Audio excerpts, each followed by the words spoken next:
Olá, bom dia, alunos da Escola Bíblica Dominical, bom dia para todo mundo que está assistindo, começando a assistir esse vídeo. Hoje nós vamos tratar de um tema que quando nós tratamos ele em classe, em aula, presencial, é motivo para muitos sorrisos, muitas brincadeiras, é um assunto que é motivo de alegria para o coração do homem e da mulher casados, e nós vamos falar sobre sexualidade.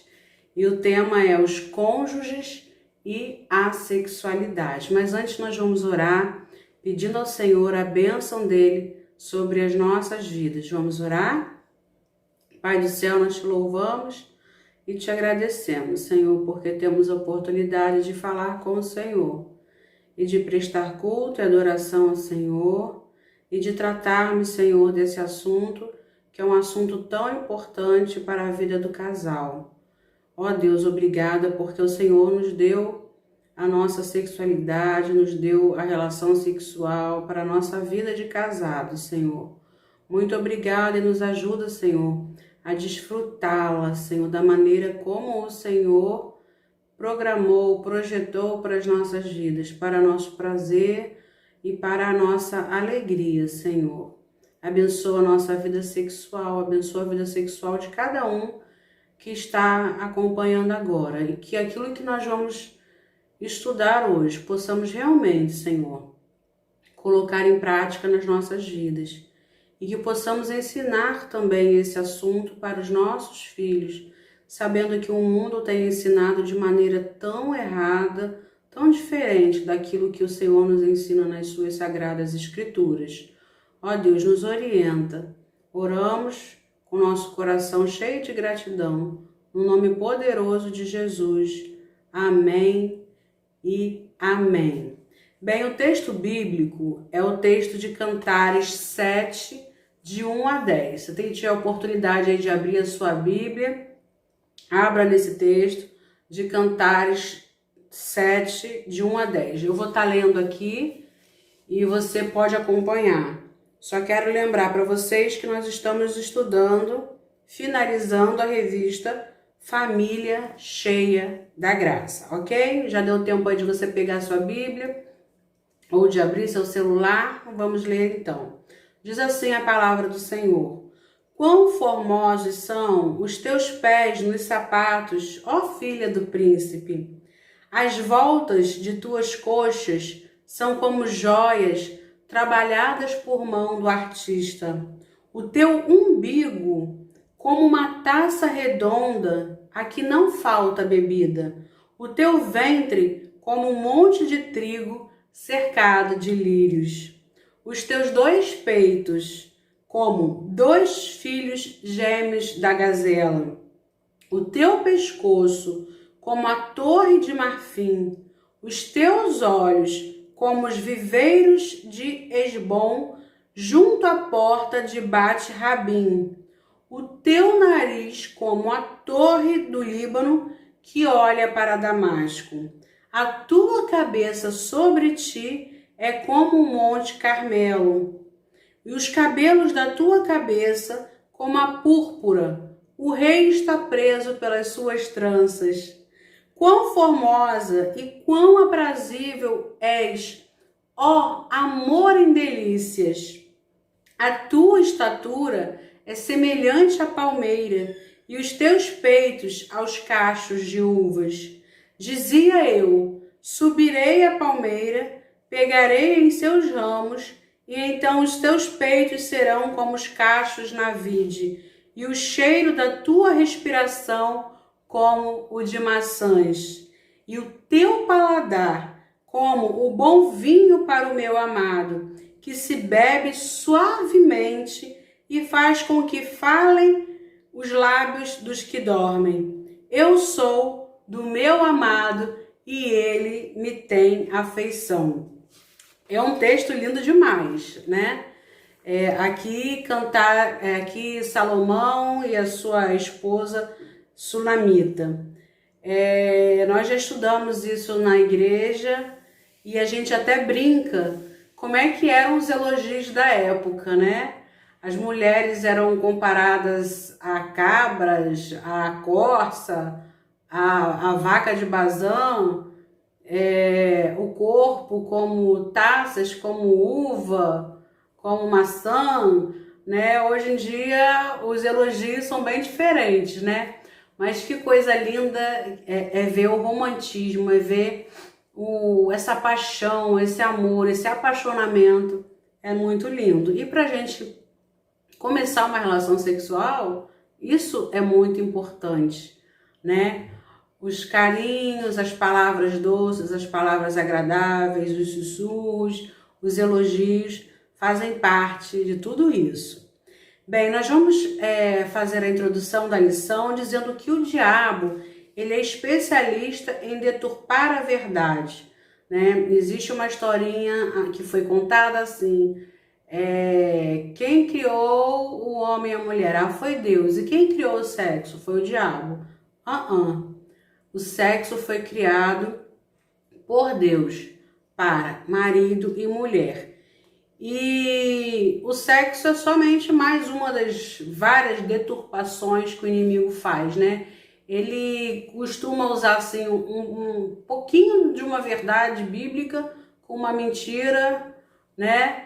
E aí faz parecer, tudo bem, pode, isso pode, não é tão mal assim, não é tão pecado, é um pecadinho, né? E aí muitas pessoas vão dando ouvido a esse tipo de conversa, que é uma conversa de Satanás, e vão caindo e vão pecando em várias áreas da vida e também na área sexual. Então o casamento a gente já tem visto que surgiu para resolver um problema de Adão, que era o problema da solidão, lembra? E proporcionar a completude. Eva completou Adão, a mulher completa o homem e o homem completa a mulher. Mas por causa da dureza do coração do ser humano, da influência de Satanás, essa união, infelizmente, tem se tornado uma prisão para muitas pessoas, um sofrimento para muitas pessoas. Mulheres casadas são violentadas, mulheres casadas são estupradas, mulheres casadas fazem sexo sem um mínimo de vontade. E o apetite sexual, quero dizer para você, mulher, que o apetite sexual do seu marido, que é um apetite muito diferente do seu, porque é um apetite diário, um apetite grande, praticamente insaciável, quase que insaciável, existente no homem, ele é fruto da criação de Deus. Deus fez o homem assim. O sexo é uma bênção e deve ser praticado sem culpa ou neuroses. Muitas vezes acontecem culpas, neuroses, por quê?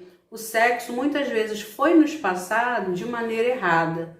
Aprendemos na igreja tanto sobre coisas pecaminosas que associamos o sexo também a pecado. Quantos pais e mães contam mentiras a respeito do sexo, né? Eu tenho uma pessoa que falou que a primeira vez que viu uma pessoa morta num caixão, a mãe disse que ela morreu porque ela fez sexo. Uma grande mentira. E quantas mães contam a história da cegonha, que os bebês nascem porque a cegonha traz, ou tantas histórias erradas. Então tudo isso influencia no que a pessoa desde cedo vai aprendendo sobre sexualidade. E sexo é uma coisa que faz muito bem à saúde, né? Durante o ato sexual, o maior nível de oxigênio corre pelo nosso corpo, pelo nosso cérebro, o rendimento profissional aumenta, diminui os riscos de hipertensão, fortalece o sistema imunológico, aumenta a autoestima, as pessoas dormem melhor, são menos estressadas.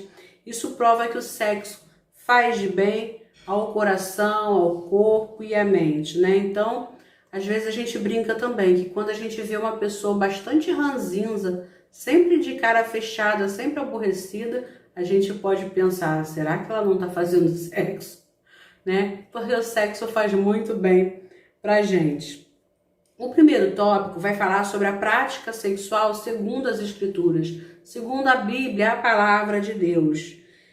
O homem é a criação de Deus. Deus formou o homem e deu-lhe a capacidade de procriar, não é? Ao homem, ser humano, ao homem e à mulher. Isso só seria possível através da relação sexual, né? A gente não procria se encostar simplesmente no outro ou por pensamento à distância simplesmente, mas por meio da relação sexual. E antes da ordem da multiplicação, a Bíblia afirma que primeiro Deus liberou a sua bênção sobre o casal, pois sem bênção não há multiplicação, né? E o texto está lá em Gênesis 1:28, que diz assim: e Deus os abençoou e Deus lhes disse: frutificai e multiplicai-vos e enchei a terra. Então essa verdade, esse versículo demonstra que não houve constrangimento por parte de Deus em relação ao sexo, né? Esse assunto não é um assunto que deve causar constrangimento para ninguém. Bem, o próximo tópico, 1.2, vai falar sobre a união física e emocional do casal. O relacionamento sexual não é apenas pênis na vagina, ele envolve espírito, porque simboliza a natureza trina de Deus. Alma, envolve a alma, porque demanda sentimentos, razão, vontade e o corpo, porque ambos tornam-se uma só carne. Paulo disse que quando alguém deita com uma prostituta, torna-se uma só com ela. Olha só, a gente se torna um com quem a gente se deita. Então, se você porventura estiver cometendo adultério, você está se tornando uma só carne com essa pessoa com quem você está cometendo adultério. O que expressa e comprova a importância que o ato, a seriedade do ato sexual, não é qualquer coisa não. Bem, lembra daí um pouquinho sobre a história de Isaac e Rebeca? Lê-se que após oração no campo, Isaac levanta os olhos e avista Rebeca, sua bênção. A história é muito linda, muito romântica. De longe, à vista de longe, ela por sua vez pergunta ao servo quem era aquele jovem que a olhava no caminho e vai caminhando ao encontro dele. O servo respondeu-lhe: este é o meu senhor. Está lá em Gênesis 24:65. Ao colocar o véu, a moça reservou a sua intimidade para o marido. Então, depois de apresentados, diz o texto bíblico, Isaac trouxe-a para a tenda de sua mãe, Sara, e tomou a Rebeca e foi por mulher e amou-a. Assim Isaac foi consolado depois da morte de sua mãe. O que aconteceu entre esse casal foi algo tão especial e prazeroso que ajudou Isaac a superar a dor decorrente da morte da sua mãe. E não é assim que acontece também? Tem dias que nós estamos mais abatidos, às vezes começando um processo de depressão, tristes, animados. E a relação sexual ela tem um poder de mudar a gente, de mudar a situação de uma tal forma, não é? Tem gente que chama de sexo de consolo, né? Brinca, vou te dar um remedinho. E o poder do sexo santo, puro, criado por Deus para marido e mulher. O segundo tópico vai falar sobre a prática sexual e os seus desvios. O homem possui dentro de si valores éticos e morais e espirituais, não é verdade? E quanto mais longe de Deus, quanto mais nós estamos longe do nosso Criador, mais parecido com os animais nós nos tornamos, né? Então, esse senso de ética, de moral, a nossa espiritualidade nos faz mais parecidos com Deus. Quanto mais longe de Deus, mais parecidos com bichos. E quantas vezes a gente vê alguns programas de televisão, né, aquele BBB mesmo e outros, que você vê ali aquelas pessoas todas juntas fazendo sexo como se não fosse nada. São animais, parecem animais.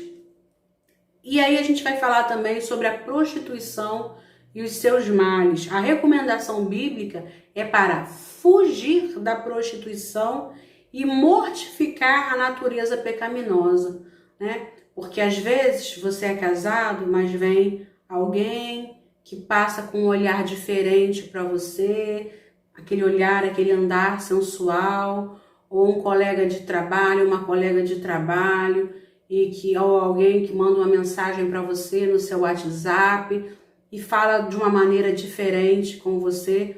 Muito cuidado com isso. Frequentemente essa palavra, a expressão porneia, ela é traduzida por prostituição, ou seja, um nome dado aos atos de impurezas sexuais. Às vezes a gente acha que prostituição é só lá o que a prostituta comete, mas nós também, mesmo não sendo prostituta, podemos, ou prostituto, garoto de programa, podemos nos prostituir também. Quando desejava especificar determinado tipo de pecado sexual, o escritor usava outros termos como fornicação. O que é fornicação? Né? A prática do sexo com uma pessoa solteira com outra, do sexo oposto, solteira ou casada. Então, se uma pessoa está solteira e está tendo sexo com outra pessoa solteira ou casada, disse que ela está fornicando. O homossexualismo, que é outro assunto que tem virado modinha, né? Hoje em dia é super natural a questão da homossexualidade. Mas o homossexualismo é descrito como um desvio comportamental à luz do ideário divino para o homem. Não foi isso que Deus idealizou para o homem. Paulo declarou que os efeminados e os sodomitas não herdarão o reino dos céus. Está lá em 1 Coríntios 6, 9 e 10. E outra questão é o adultério, né? Que é a prática do sexo para uma pessoa casada com outra do sexo oposto, casada ou não.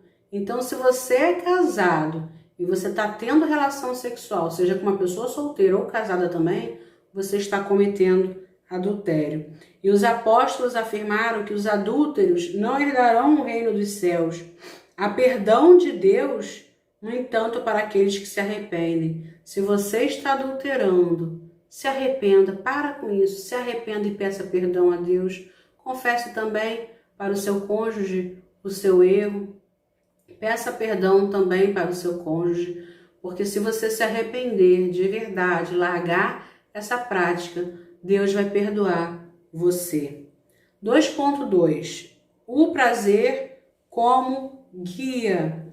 A realidade impõe ao homem determinados limites, pois sem eles a sociedade caminharia para o caos social.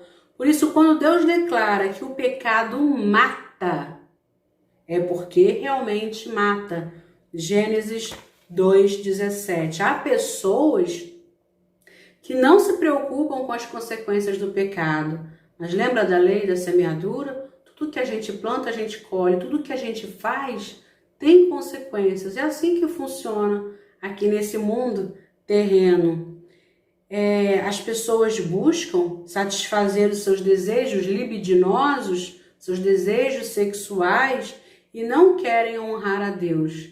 Como nós vemos aí a prática de sexo de seres humanos com animais. Uma vez, aqui perto de casa, no terreno ao lado, eu estava lavando a louça, escutei um barulho estranho, diferente. Quando eu olhei pela janela, um rapazinho que devia ter uns de 14 a 16 anos, estava tendo relação sexual. Agora eu não me lembro se era com uma vaca ou com uma égua. E que cena forte, como aquilo me gerou.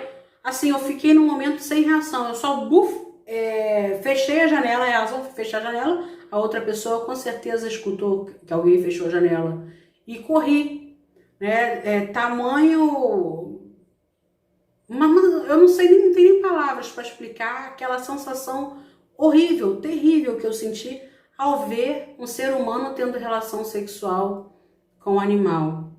A gente sabe de pessoas doentes, né? Que tem relação sexual com cadáveres Muitas vezes vão ao cemitério e violam os túmulos para terem relação sexual com cadáveres, ou aquela questão do sexo grupal, né? Às vezes casais casados se encontram com outros casais e todos ali têm relação sexual grupal. Tudo isso machuca o coração de Deus e traz consequências para essas próprias pessoas emocionais, espirituais e físicas. Quantas doenças são geradas? AIDS, outras doenças sexualmente, gonorreia, sífilis, outras doenças sexualmente transmissíveis. Quantos bebês que são gerados fruto do adultério. Que coisa triste, né? O tópico 3 vai falar sobre a prática sexual na intimidade do casal. Todo casal pode e deve usufruir de uma vida sexual ativa, positiva. Mesmo no casamento, quando as orientações bíblicas são ignoradas, aquilo que seria fonte de prazer e alegria pode se transformar em momentos de tortura. É importante a gente observar o tempo do outro. Às vezes, ou o marido ou a esposa naquele dia não está bem para ter relação sexual. Então respeite isso, né? Ninguém é obrigado a ter relação sexual de qualquer forma, não é assim que se deve fazer. Nós ficamos doentes, as mulheres têm o período do resguardo e tantas outras coisas, situações, estamos tristes porque tivemos um grande aborrecimento. Então tudo isso deve ser percebido. Antes de tudo, o respeito e o amor à pessoa que está ao seu lado, né? Muitas vezes, nesse momento, quando se trata de sexualidade, a pessoa só pensa no próprio prazer, na própria vontade. E aí, a gente não só desagrada o cônjuge, mas principalmente desagrada a Deus. A orientação bíblica. Paulo escreveu que o casal não deve privar um ao outro, pois isso pode dar ocasião às tentações na área sexual, né? A palavra de Deus nos ensina que a gente não pode ficar muito tempo sem ter relação sexual, para que Satanás não nos tente pela nossa abstinência, a não ser por mútuo consentimento para uma coisa apenas, para a oração. Muitas vezes nós estamos passando algum momento e a gente se dedica mais ao jejum e à oração como casal. E mesmo assim, esse tempo tem que ser muito pequeno, muito breve, para a gente não ser tentado nessa área. Mas muitos casais não pagam a devida benevolência, estão com as suas contas no vermelho. Casais que ficam meses sem ter relação sexual. Conheço casais que ficam 6 meses. Gente que já me falou que fica 1 ano, ficou 1 ano sem ter relação sexual, o casamento acaba. Aparece, infelizmente, o Ricardão, aparece aí a mulher assim, assado, né? E por isso, às vezes até essas coisas acontecem por coisas que não eram para acontecer entre um casal. Falta de carinho, violência, falta de respeito, falta de higiene. Não consigo ter relação sexual com meu marido porque ele fede, porque ele não toma banho, porque ele não escova os dentes. Falta de romantismo, de sensibilidade, porque um obriga o outro a fazer o que não deseja, sem o consentimento mútuo. Dentro da relação sexual deve haver um consentimento mútuo, ou por questões de saúde. A falta do apetite sexual pode ser um sintoma, inclusive, de depressão. Então, se você não tem desejo sexual de forma alguma, procure ajuda médica, procure um terapeuta sexual, uma psicóloga com uma especialização em sexualidade, procura ajuda.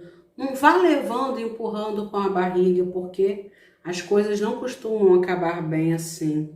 Então é importante buscar ajuda para superar esses desafios existentes nessa hora. A gente sabe que existem várias disfunções sexuais, a anorgasmia, que é a ausência de orgasmo, a disfunção erétil, a ejaculação retardada ou a ejaculação precoce, o vaginismo, que é quando a mulher não consegue ser penetrada, a dispareunia, que é uma dor física que ocorre durante o ato sexual. Então, tudo isso deve ser levado ao ginecologista, ao urologista, investigado para ver se há uma causa física.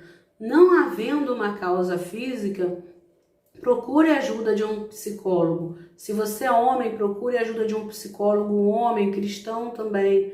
Se você é mulher, procure uma ajuda de uma psicóloga cristã, mulher, de preferência que essas pessoas tenham uma especialização nessa área sexual. 3.2. A intimidade e a dignidade. Algumas orações não são respondidas por Deus porque falta dignidade no leito conjugal. Vocês sabem que o pecado ele faz separação entre o homem e Deus. Eu estou aqui, Deus está aqui. E se eu estou em pecado, minha oração, Deus não está, Deus ouve, é claro, mas não está atendendo porque eu estou com pecado não confessado, pecado não arrependido, eu não tive arrependimento e não mudei. Então o sexo só é permitido entre marido e mulher, porém, mesmo nesse caso, a relação íntima precisa ser pura, ser santa. O que é isso? Meu olhar deve ser somente para o meu marido, meus pensamentos somente para o meu marido e vice-versa. E quantos casais casados crentes estão se contaminando, assistindo 50 tons de cinza, assistindo filmes com cena de sexo explícito, novelas com cena de sexo, né? Aqui em casa a gente tem um costume de não ver esse tipo de filme e até quando se beija a gente brinca, todo mundo fecha os olhos, as crianças, porque às vezes a indicação do filme é para 12, para 14 anos, mas tem beijo, né? Hoje em dia tá tudo muito difícil, a gente vira o rosto, a gente não vê, a gente passa a cena, né? Então quantos casais não fazem isso, acha que tudo isso é uma grande besteira, que pode ver mesmo e vai até aprender com isso.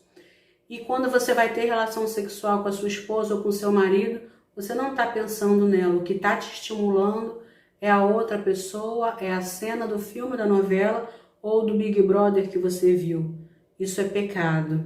Isso é errado. Então, quando pauta sua intimidade no respeito, na honra e na dignidade, o casal consegue desenvolver uma vida sexual aprazível.